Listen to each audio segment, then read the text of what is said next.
Thank you, Mr. Speaker. I'm happy to be here on a Saturday or Sunday afternoon discussing science when I'm an art student.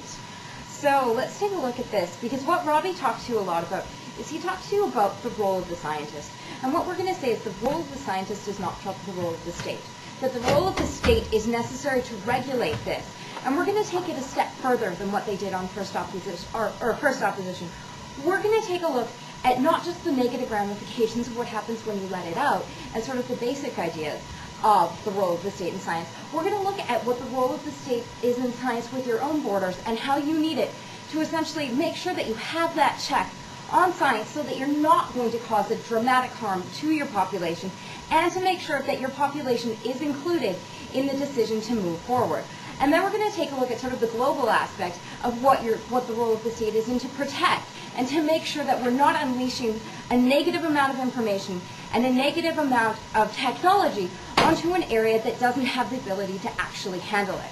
So let's take a look first at the role of the state in science, or why raptors in my bedroom would be scary. So let's take a look at the government's role. Well, the government's role is to make sure, not at this time, well, the government's role is to make sure that we do have science moving forward. The government's role is to make sure that it doesn't go that step too far. The government's role is to make sure that it's not just these corporate scientists making the decision, that the decision is the decision that is going to influence society, and therefore society needs to have that input into it, not at this time. Robert talked about leaps and bounds, but when you're talking about leaps and bounds in science, you get to a point where you don't understand what's going to happen. Let's take a look at even just what we've done to our environment because of leaps and bounds. We've taken a look where we've seen the idea that, okay, we can pull this like black stuff out of the ground and it's going to create a lot of money for us. But because we didn't understand the ramifications of what that was going to do to our environment, to do to our ability to exist, we have caused so much dramatic harm to ourselves, so much dramatic harm to our environment. If you're moving on to a level of sort of genetic mutation or any sort of mutation like that in a laboratory, you don't understand the consequences. We don't want to get into the same trap. We don't want to do it until we have an idea of understanding. So the government needs to serve as that final check to make sure we actually do understand that. The government needs to serve as that final check to take a look at it on a case-by-case basis to understand whether or not each case actually has the ability to help us and whether that risk is worth the reward.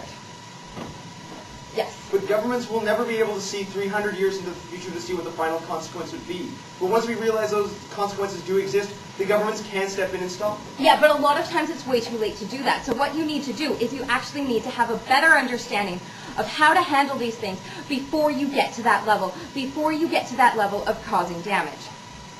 So, they both talked, well, and this sort of goes into Robert's, just his POI right here, is they both talked about how we don't know, but we don't know the benefits, and how we've sort of done this before in the past with electricity and things like that.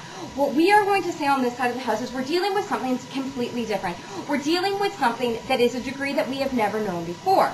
And so, and when you look at the fact of this, is what we already do, is we already hide things like our biological weapons. We already hide our knowledge from other states because we fear that knowledge so much.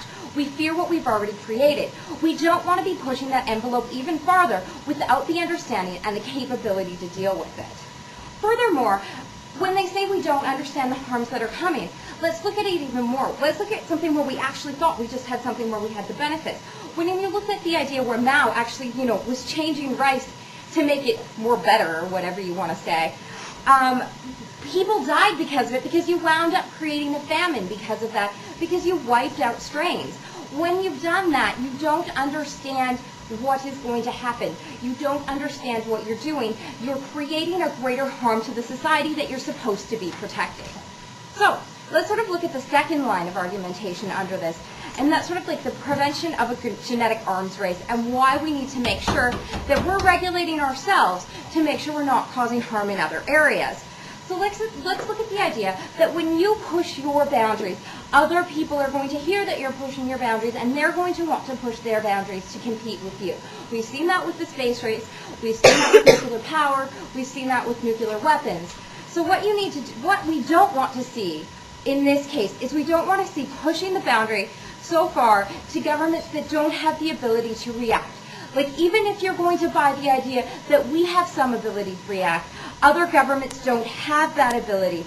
They don't have, and especially when you're dealing with a situation where knowledge is so mobile and where other people can get a hold of that knowledge that fast, you can't be letting people who would have the ability or don't have the ability to contain it or the ability to understand it even to the level that we do to get a hold of that knowledge, because the global ramifications to that, the global harms that can be created with that are so vast and so far-reaching that we cannot actually let that happen. We have a moral responsibility, not just to our citizens, but to the global population as a whole. Yes? Ma'am, your entire bench has been doing nothing but a harm analysis. There are also benefits. The entire government side has gone over and over all of the benefits that we'll be seeing from advances in this technology. Yes, why won't you acknowledge this? Because we've shown you how your benefits don't outweigh the harms. We've showed you how your benefits can actually create more harms. We've showed you examples of benefits, or the way that your technology and the way that your research has caused that. So what did we talk to you about today? We've taken a look at that knowledge for the sake of knowledge isn't a good enough reason to do this. That we need to have the ability to actually understand what we're doing on some level before we move forward. We need to have the ability to actually know what's going on and have some idea of the ramifications to our knowledge. That knowledge can cause a harm. Knowledge isn't just this wonderful thing that they've talked to you about on this side of the house. We brought forward the idea that the role of the state in science is to make sure that you have served as that final check, to make sure that what you're doing doesn't violate the principles of your society, that what you're doing actually goes in a way to actually protect your society and not cause it more harm. What we've also done is we've talked to you about the idea that we have to make sure that we aren't going to be causing a global arms race, that we aren't going to be, or a genetics arms race, that we're not going to be causing global harm and global mass destruction. For these reasons, we proudly stand in opposition.